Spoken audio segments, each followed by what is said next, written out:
Young എൻ്റർപ്രണേഴ്സിന് താങ്കൾ ഒരു കൊടുക്കാൻ ഉദ്ദേശിക്കുന്ന അഡ്വൈസ് എന്തായിരിക്കും?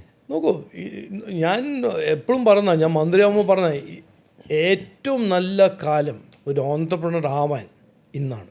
ഓക്കെ. കാരണം it is never been easier to be an entrepreneur. Okay.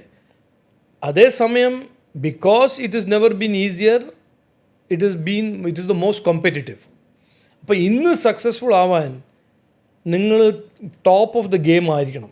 നിങ്ങളുടെ കഴിവും നിങ്ങളുടെ ഗ്രിറ്റും ഡിറ്റർമിനേഷനും കാഴ്ചപ്പാടും ഇതെല്ലാം you have to be very smart to be successful.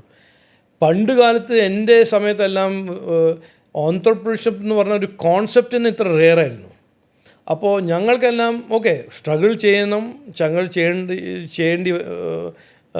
ചെയ്യേണ്ടി വരും, അതെല്ലാം ഓക്കെ. പക്ഷേ അങ്ങനെ കോമ്പറ്റീഷൻ ഉണ്ടായിരുന്നില്ല. ഇന്ന് അതല്ല. Barrier to enter and become a entrepreneurship, കാശ് നോ ഇഷ്യൂ. പണ്ട് കാലത്തെല്ലാം കാശില്ല, ഐഡിയ ഉണ്ടെങ്കിൽ കാശില്ല, അത് ആരെങ്കിലും കാല് പിടിക്കണം, ബാങ്ക് പോകണം, ആദ്യം ഒരു പൊളിറ്റീഷ്യന് അറിയില്ലെങ്കിൽ ലോൺ കിട്ടില്ല. അതൊന്നുമല്ല ഇന്നൊരു ചെറുപ്പക്കാരി ഒരു യങ് ഓൺട്രപ്രണർ ആണെങ്കിൽ കാശ് ഇഷ്യൂ അല്ല, ക്രെഡിറ്റ് ഇഷ്യൂ അല്ല, സ്റ്റാർട്ടപ്പ് ഉണ്ടാക്കാൻ ഇഷ്യൂ അല്ല. പക്ഷെ സക്സീഡ് ചെയ്യാൻ ഒരു കംപ്ലീറ്റ് സെറ്റ് ഓഫ് സ്കിൽസും ഒരു ടെമ്പറമെൻറ്റിൻ്റെ ആവശ്യമുണ്ട്.